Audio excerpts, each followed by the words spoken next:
Hey, Wookieverse, how's it going out there? So, looks like we're just doing a quick follow-up video for a new design to the pouches that I made. So I've got now two ways I can make these pouches, and I can probably make them a little bit bigger. We'll see what happens. But this is a solid fold pouch, again, for your standard Altoids tin. And this one was just made with one solid piece of leather and wet form molded,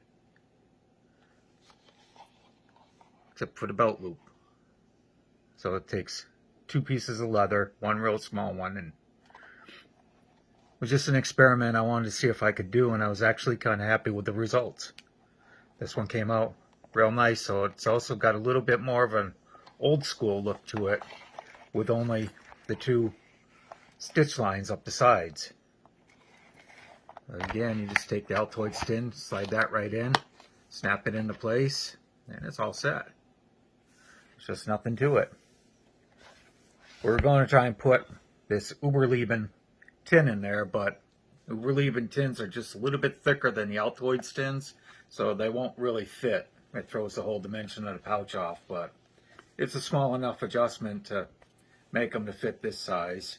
It was getting to that point where I might be able to be coming up with almost any size pouches for the tins.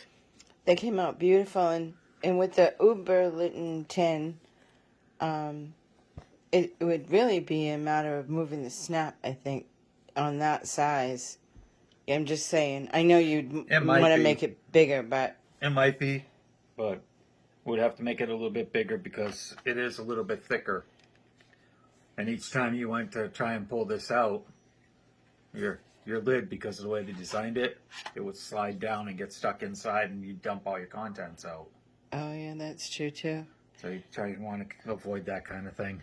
Anyway, it came out beautiful. And the Wookiee made this for my birthday. So you put the rose on the front. You have a lot of different stamps, don't you? I have, yeah, I've got a good stamp collection started up.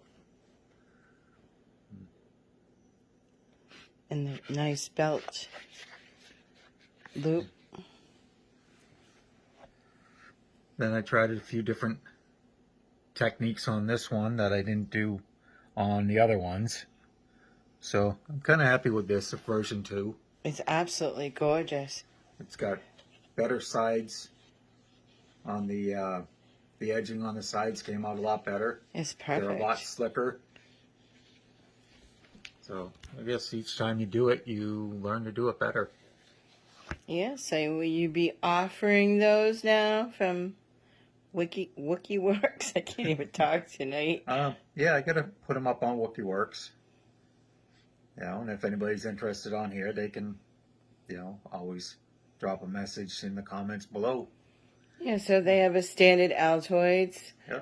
Or if they have the standard, I can't say it, Uberlitten. Well, Uberleben is not quite standard. It's, like I said, it's a little thicker. Right, but I mean if they have that... It's about the same dimensions.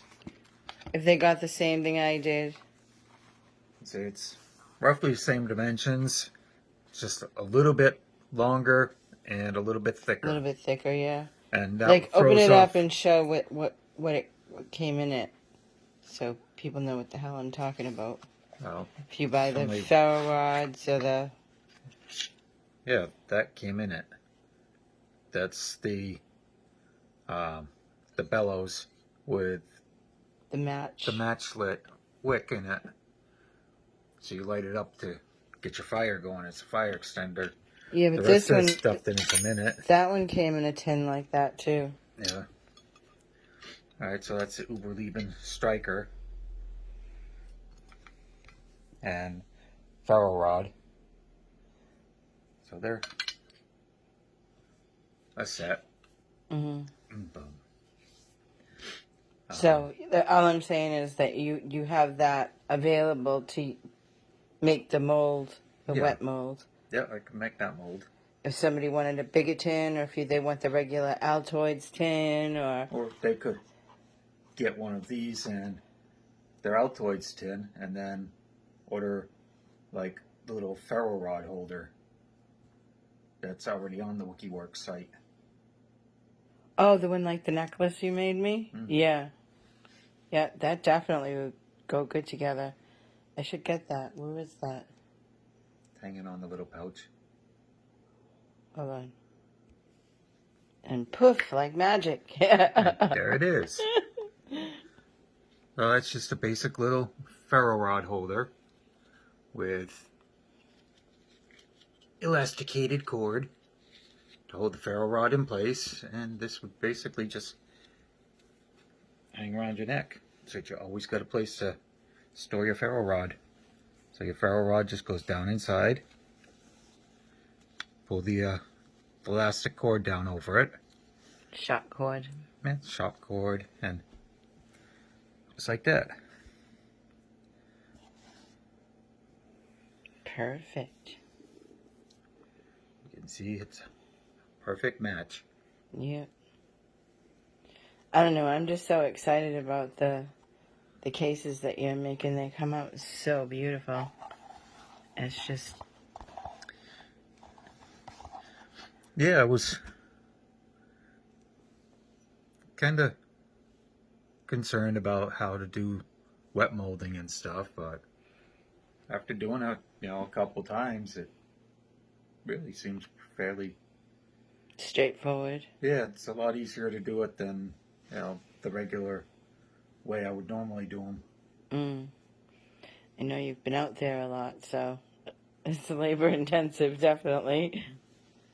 Well, I've also learned, I gotta take my time and let things dry first before, and set before I go on to the next step.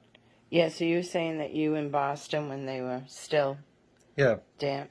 Yeah, when after I had applied all the dye, and I had good dye soaking into this, then I would take my stamps and put them on, and that ensured a really good deep embossing on it.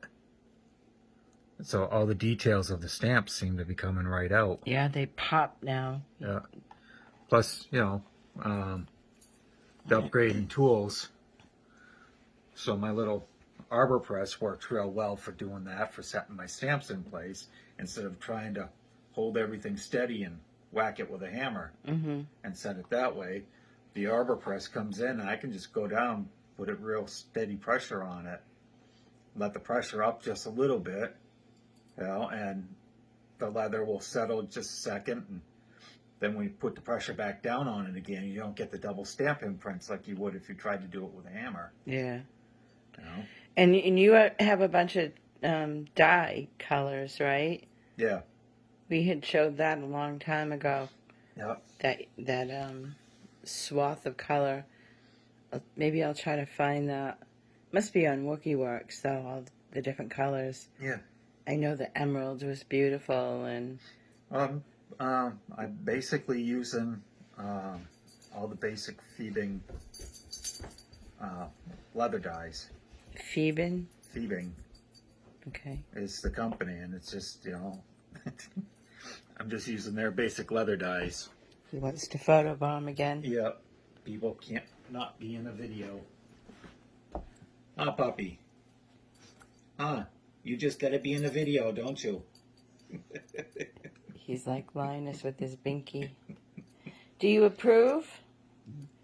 Mm-hmm. Billy, want to do a review? What do you think? What do you think? Is this good? Yeah? Okay. Oh, he did. He approved. Yep. All right, honey. That's just totally awesome. Thank you so much for my birthday present. You're welcome. And everybody knows, like, subscribe, comment, all that other stuff. Share it. Send you a message. Comment box down below. I guess it's a YouTube thing where you gotta point like this. Point like this. Yeah. And if somebody is interested, you can do that in about a week, right? Yeah, it takes roughly about a week. Just gotta let the leather dry for a good 24 hours before you can really start tooling it. Mm-hmm. So, Great Father's Day present. And, I mean, you could do that. You could make one for a phone. Just as easy. yeah, it depends on the phone, but yeah, that would take a little bit longer because I don't have anything set up for those yet. Yeah, but I'm just saying, Yep. Father's Day is in June, so if somebody wants something for a phone, or show the back where the belt loop is. So, it's a nice, put the belt through here. Yeah, that should fit a standard 2-inch belt without much of a problem. Okay. Yeah, that should. And overall rough dimensions are like 3.5 inches wide and like 4 inches tall. It's perfect for a belt, you know, for you on your side. Like the one that you bought. Excuse me. What's your brand is the nylon one or whatever, you put your phone in there. Oh, yeah, those are Maxpedition. Maxpedition, yeah, I couldn't even think. But I mean, the leather is so much better. And that'll last a lifetime, where those other ones just keep ripping out on you. Okay. Well, yep. That's what it. we get going. All right. All right.